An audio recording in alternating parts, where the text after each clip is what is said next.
getting all the credits you need to transfer to your dream university. And when it comes time to apply and when it comes time to open your letter, you find out you got rejected. But not just from your dream university. You got rejected from every single university you applied to. And assuming it wasn't up to your application essays, which I know that they are, it was probably because they didn't accept one of the credits that was on your transcript. And that brings up a growing problem within California community colleges. California community colleges have split STEM courses, and when I say STEM, I'm referring to math, physics, chemistry, biology. They've split them from 5-unit courses into a 4-unit core course and a 1-unit discussion supplement. And this has presented a number of growing problems within community college students who end up trying to take these courses without knowing that, the kind of issues that can arise when they try to transfer this credit, or even the issues that arise when trying to pass the class. I've dealt with this issue extensively this semester, and I've discussed this matter with department members from the board of directors and from department members here at MJC, with the research librarian here at MJC, and professors here at MJC, who have all seen the negative effects of these 4-unit courses that should be 5 units. So now, I'm going to go over with you today the issues with 4-unit STEM courses, why they were reformatted in the first place, and what MJC is doing to combat these issues, and also how they can go further in order to help students achieve and maximize their academic success. So one of the big problems with these courses is that students struggle to transfer them to 4-year universities. So just for context, what is a unit in a course? A unit correlates to 1 hour spent on the course each week. So a 5-unit course correlates to 5 hours you spend on that class every single week. And so reducing the unit count has made it so that students don't have to spend as much time on the course, and they can still transfer it and get the credit and get their degree here at MJC. Cool, right?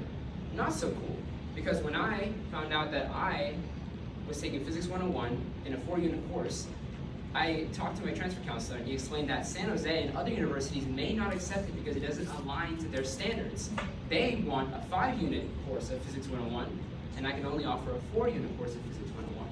Even if I got an A, they still might not accept it because it doesn't meet their unit requirement. Along with that, students tend to fail 4-unit courses more often than 5-unit courses. So the distinguished Tom Nomoff, Physics 101 professor here at MJC, he was kind enough to give me some data from previous years of multiple physics courses. And the average pass rate for 4-unit physics courses over the past 4 years was 61%. But the pass rates for 5-unit courses was 83%. 83%. That's the difference between 1 in 5 students failing a class and 2 in 5 students failing a class. And according to DataVista, which is a database for gathering data from community colleges all around California, only 13% of of freshman MJC students completed transfer level math, whereas 37% of freshman MJC students completed transfer level English. And this is from the 2023 to 2024 year. So that just goes to show how math courses and STEM courses as a whole are generally more difficult for students to grasp. That's why they require a higher unit count, because students need to spend more time in order to absorb and learn that information, that course content, compared to other courses like English, which are only 3 units typically. And the last problem is that the 1-unit discussion course is actually synchronous, which means that it only occurs at one specific time at one specific day throughout the week. So this means that it conflicted with my engineering class, which is why I was unable to take the course. And multiple other students that I've talked to in my class have had this issue. So now let's take a step back and learn how this came to be. So there was a mix of contradictory policies issued by the California legislature which created these 4-unit courses. And it all started with California Senate Bill 1440 in 2010.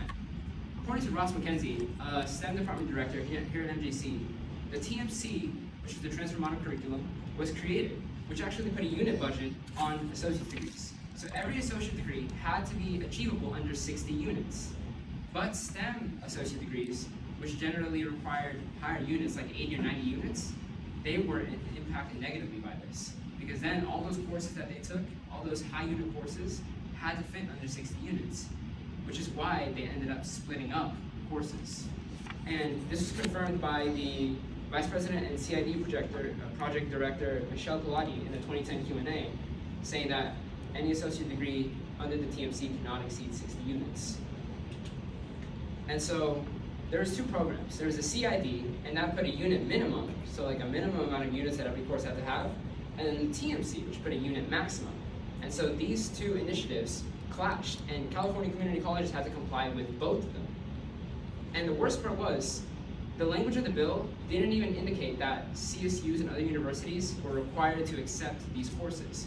So California community colleges had to change in order to fit their courses underneath these objectives, but the universities didn't have to accept them for transfer. And what MGC now does is they split the courses, and some terms they'll offer you 5-unit courses, while they still give you the option to take the 4-unit core courses and supplementals. And this is nice, right? Because it gives everybody an option, and it allows them to fulfill the regulations required by Senate Bill 1440. But students who aren't knowledgeable about the kind of effects that can occur when they take 4-unit courses instead of 5-unit courses, they may end up getting the short end of the stick and struggling either in the class or later on if they try to transfer. So now, let's go to the solution. MGC has addressed these issues. So Ross McKenzie, the STEM department member, he explained that in fall 2025, Calc 171 classes will get 1 lab unit instead of a lecture unit. And this gives students more class time on campus in order to help their understanding. And this seems to improve the pass rate. So that's nice. But MGC could go further, and they could actually modify the discussion unit and make it asynchronous. Make it so you don't have to show up at a specific time to a specific Zoom meeting on a specific day. Because I know we're all busy. Community college students, we have more going on. We have lives. We have work. We have kids to take care of. You know, it's difficult. And so making it asynchronous would go a long way towards helping people achieve their goals. And it would help fulfill the 5 course credits that are asked for by universities across California. I found out from my transfer counselor, Gabriel Tavar, that you can actually fill out a petition to whatever university you're transferring to in order to try to get your 4-unit credit accepted there. So even if their standard says 5 units, if the course objectives are the same and you got a good grade in that class, you can transfer a 4-unit course. So now, to wrap it all up, the 4-unit courses here at MGC present unique challenges. Today we have mapped out the issues behind those courses, and other community colleges have covered the legislation that has created these problematic courses, and I propose that MGC make 1-unit discussions asynchronous.